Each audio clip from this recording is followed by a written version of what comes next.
This is the WJTS News. In tonight's news, the 2018 Huntingburg Miss Herps Fest and Miss Preteen are crowned as Huntingburg prepares for this coming weekend's festival. Saturday night, an abandoned house was destroyed by fire in Dubois. And in sports, Kurt Guxell reviews all the football action from this past weekend. On WJTS Inform, Tammy Lampert, SWICAC Director, recruits board members. All this and more in tonight's WJTS News.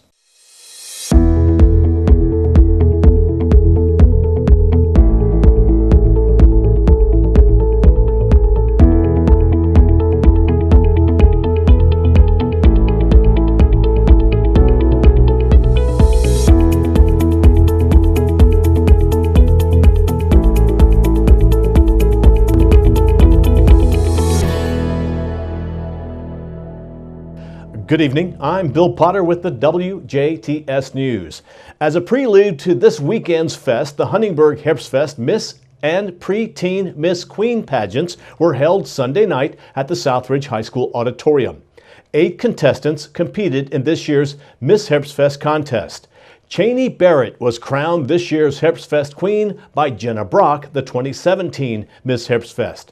Cheney is the 16-year-old daughter of Scott and Carla Barrett of Huntingburg and a junior at Southridge High School. First runner-up was Luisa Nino, the 18-year-old daughter of Primitivo and Judy Nino of Huntingburg. She is a 2018 graduate of Southridge High School and is currently attending Indiana University. Luisa was also named Miss Photogenic. Second runner-up was Jocelyn Blanchard, the daughter of Sheila Blanchard of Huntingburg. She is a 2018 graduate of Southridge High School and is currently attending the Salon Professional Academy, where she is studying cosmetology. Meanwhile, 5 contestants were entered in this year's Preteen Miss Herps Fest contest. The 2018 Preteen Miss Herps Fest was Annika Beard. Annika is the 11-year-old daughter of Jason Beard and Vanessa Jacques of Huntingburg.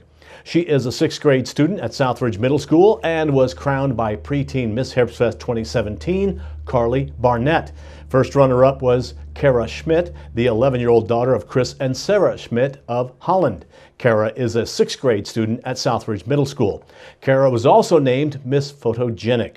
Second runner-up was the 13-year-old Gabrielle McDowell, the daughter of Rashawn and Brittany Curry of Huntingburg. She is an 8th grade student at Southridge Middle School. The 2018 Huntingburg Herps Fest will run from this Thursday through Saturday, September 27th till the 29th at the Huntingburg City Park, with a parade to take place at 2 p.m. this Sunday, September 13th.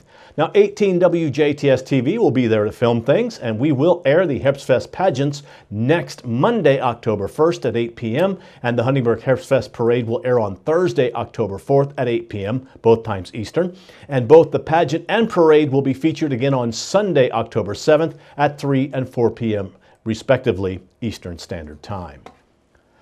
A late Saturday evening fire destroyed an abandoned Dubois home. Shortly after 11 o'clock Saturday night, units with the Dubois Volunteer Fire Department were called to the report of a house fire at 3rd and Sycamore Streets in Dubois.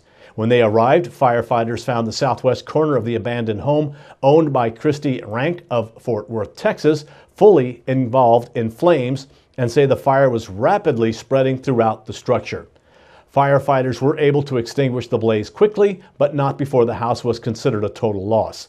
The house was deemed too unsafe to put out hot spots from the interior, and therefore a track hoe was called in to tear the house down. The cause of the fire is undetermined. The owner of a neighboring property noticed the fire and reported it to 911 dispatch. There were 18 firefighters responding to the scene with 3 trucks. Firefighters were assisted by the Indiana State Police and the Dubois County Sheriff's Department and Dubois County EMS. The City of Huntingburg's Street Department is conducting Fall Cleanup Days, which will be held Thursday, October 11th from 1 to 7 p.m., Friday, October 12th from 1 to 7 p.m. as well, and Saturday, October 13th from 8 a.m. until 4 p.m. at the Street Department, located at 1103 East 1st Street in Huntingburg. Fall Cleanup Days provide city residents of Huntingburg the opportunity to safely dispose of unwanted items. The cost is $5 per car, $10 per truck, $10 per trailer under 8 foot, and $20 per trailer over 8 foot. Additional fees apply for items such as vehicle tires on rims for $5, vehicle tires without rims for $4, large truck and tractor tires over 15 inches for $10, televisions, computer towers, and monitors for $10 per item, mattresses for $10, upholstered chairs for $10, and couches for $15. Small, loose items must be placed in a trash bag to be accepted. Small items are considered those smaller than 12 to 18 inches. There is a $1 fee for each trash bag.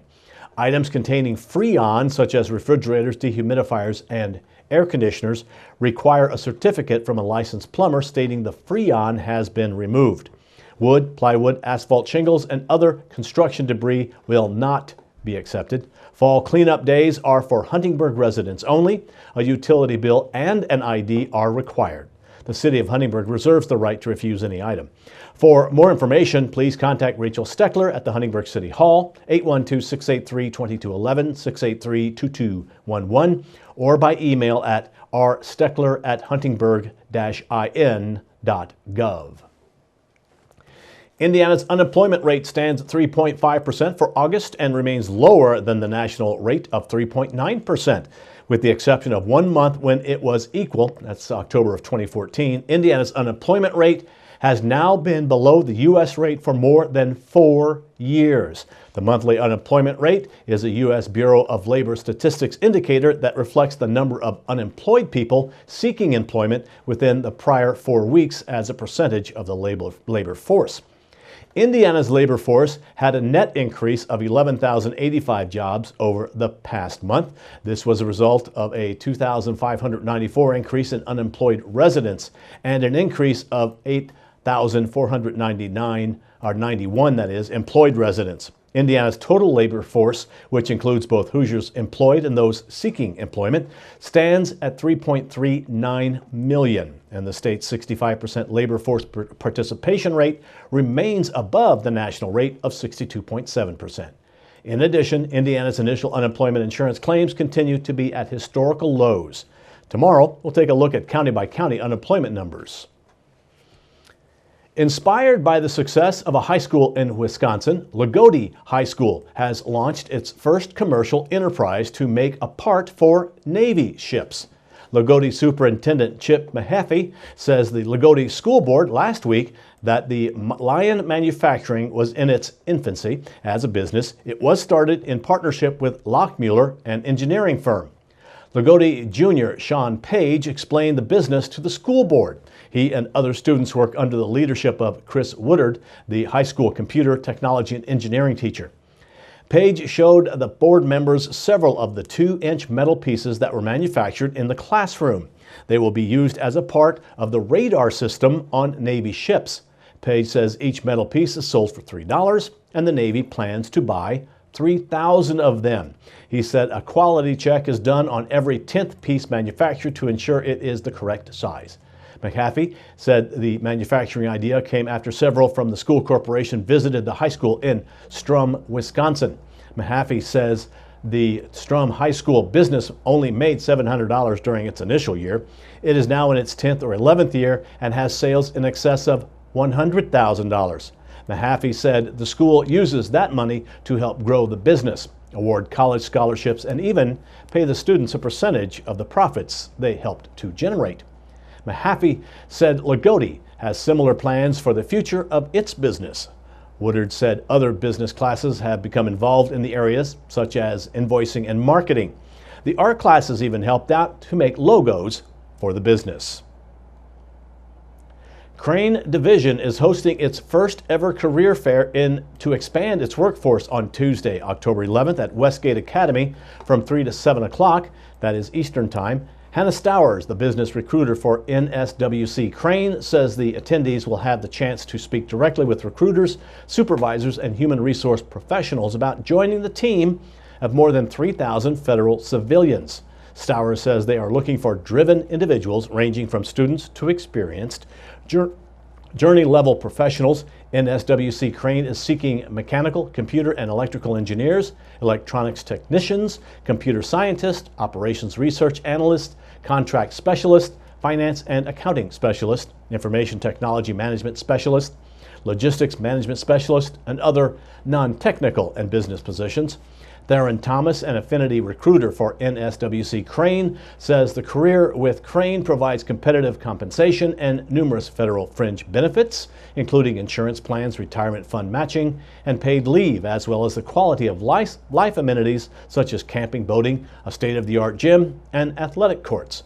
Crane has more direct hiring authority than ever before. Attendees should bring several copies of their resume and should be prepared for on-site interviews. Recent college graduates should bring transcripts, and veterans should bring their DD Form 214. This event is open to the public, and participants are encouraged to register by October 5th to ensure reservation. RSVP by going to www.eventbrite.com/e/crane-career-fair-registration.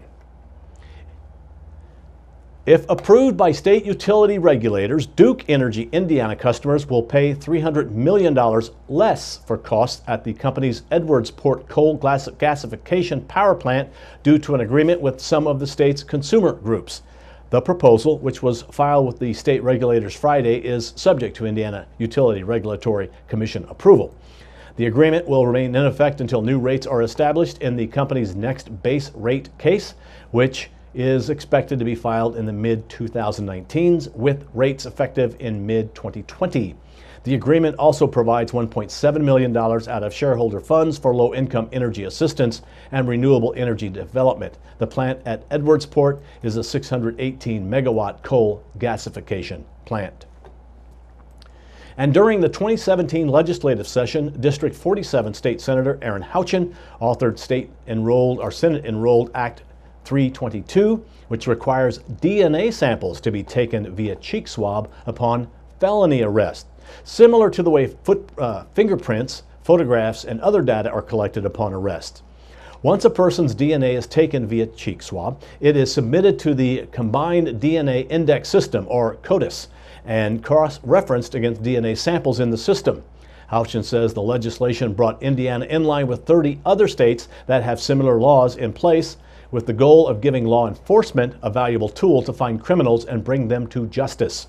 The law has already seen great success since it took effect January 1st. From January to July of this year, CODIS confirmed more than 500 total DNA hits.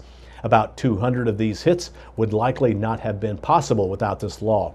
One of the first matches made was in connection with a rape investigation that had gone unsolved for 2 years. As matches continue to be found and more crimes are solved, many victims and their families will be able to receive the closure they deserve, and violent offenders will be brought to justice.